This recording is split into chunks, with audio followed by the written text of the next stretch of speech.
Hello ចំណុច 4.3 ការដាក់អក្សរទៅជាផុសគុណតាណានេះណាទម្រង់បែបនេះអញ្ចឹងអាទម្រង់បែបនេះវាអត់ចូលរូបមន្តទេណាអត់ចូលរូបមន្តទេឲ្យយើងប្រើវិធីគុណខ្វែងណាស្រួលប្រើគុណខ្វែងអញ្ចឹងខ្ញុំគុណខ្វែងឲ្យមើលដំបូងយើងបង្កើតជាតារាងមួយចឹងមកតារាងចេះមកហើយយើងដាក់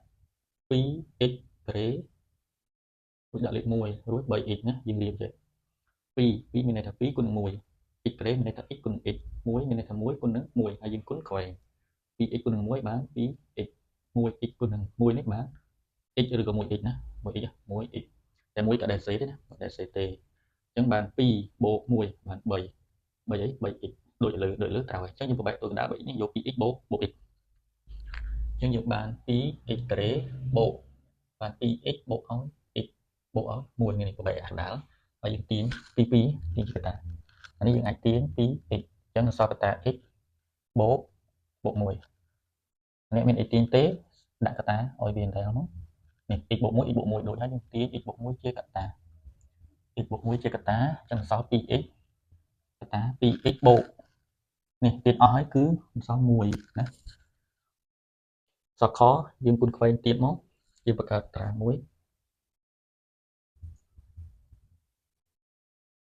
2x ការ៉េ6ដក 13x អញ្ចឹងយើង2យើងបំបែកបាន2គុណនឹង1 2គុណនឹង1 x ការ៉េបានគុណនឹង x 6នេះយើងអាចមាន6គុណនឹង1 3គុណនឹង2ណាអញ្ចឹងយើងតេស្តរួមមើលអាច6គុណ1ឬក៏3គុណ2អញ្ចឹង13ឆាប់ដល់12ប្រហែលជា6នេះបាន12បូក1 13អញ្ចឹងសញ្ញាដកចង់ឲ្យចូលសញ្ញាដកឥឡូវធ្វើមួយសិនខ្វែងចេះមក6គុណ2បាន12 12x 1គុណ1បាន1 1អញ្ចឹងវាបាន 13x នេះអត់ដូចសញ្ញាខាងលើទេដល់អត់ដូចសញ្ញាខាងលើយើងចង់បានសញ្ញាដកយើងថែមដកទៅ2ដកលើដកក្រោមដកគុណដកបានបូកវិញស្មើដើមអញ្ចឹងដកសញ្ញាយកតាមលេខធំសញ្ញាដកដូចនេះដក 13x យើងបំបែកបានដក12ដក1ណា x ការ៉េយើងបានដក12ដក x 1មិនសេតណា1បូក6ពេលដែលយើងទាញជាកតាចន្លងនេះប្រកាសជាចេញនេះរបៀបមើលកាត់នេះយ៉ាងកាត់ដែរណា 2x ដក1អានេះបាន x ដក6អញ្ចឹងលឿន 2x ដក1កតា x ដក6នេះដល់លេខនេះរៀងកាត់ដែរណាអញ្ចឹងដល់យើងគុណខ្វែងទៀតមក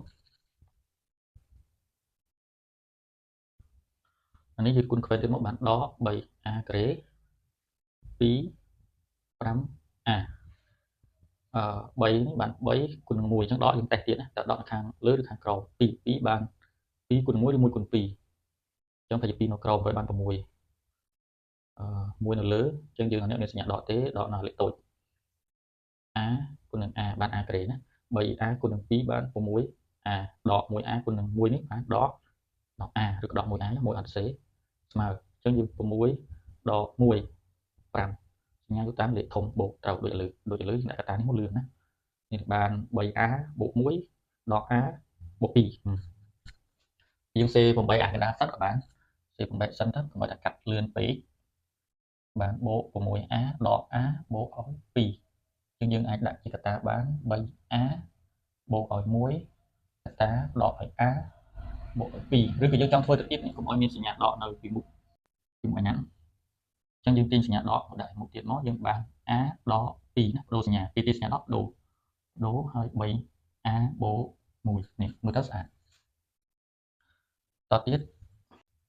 មកយើងគុណខ្វែងទៀតមកអក្សរខ6 p ការ៉េដក16 q ការ៉េដក4 p q 6នេះអាច6គុណនឹង1ឬក៏3គុណនឹង2 16នេះអាច8គុណនឹង2ឬក៏ធំវាគុណទៅបានដក12ចុះយើងបានដក12 p q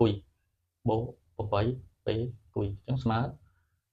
12ដក8អក្សរ4 p q សញ្ញាយកតាមលេខធំសញ្ញាដកអញ្ចឹងនេះលឿនណាអញ្ចឹងយើងបាន6 p ការ៉េ12 p q បូក8 p q ដក16 q ការ៉េស្មើ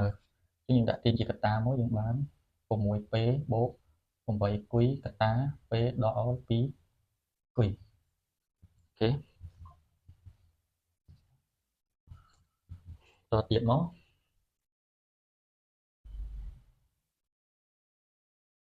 យើងបាន 8x ការ៉េ 15y ការ៉េដក 21xy 8 អាច4 គុណ 2 លេខតូចសិន 4 គុណ 2 15 5 គុណ 3 5 គុណនឹង 3 12 12នឹង 10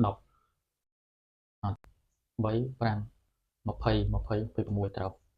អញ្ចឹងយើងបាន x yគុណខ្វែងមកនេះតែសញ្ញាដកអត់មានយើងថែមដកគុណទៅបានបូកស្មើដើមអញ្ចឹងយើងបានដក 20xy ដក 6xy ស្មើដកយើងយកបូកមកបាន 26xy សញ្ញាយកតាមលេខធំដក 26y ត្រូវណាអញ្ចឹងយើងបាន 8x ការ៉េដក 20xy ដក 6xy បូក 15y ការ៉េស្មើយើងមើលកតានោះមកបាន 4x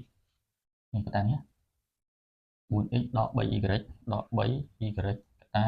2x ដក 5y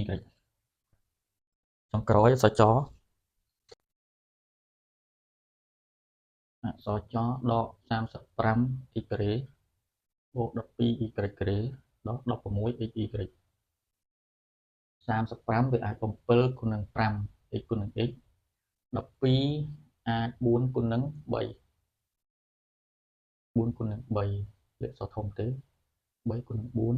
15អានេះ 30xy បូក 14xy ចូលយើងគុណខ្វែងមកយើងបានដក 1xy ត្រូវអញ្ចឹងយើងបានដក 35 ការ៉េដក 30xy បូក 14xy បូក 12y ការ៉េស្មើយើងយកកតានោះមកលឿនបាន 7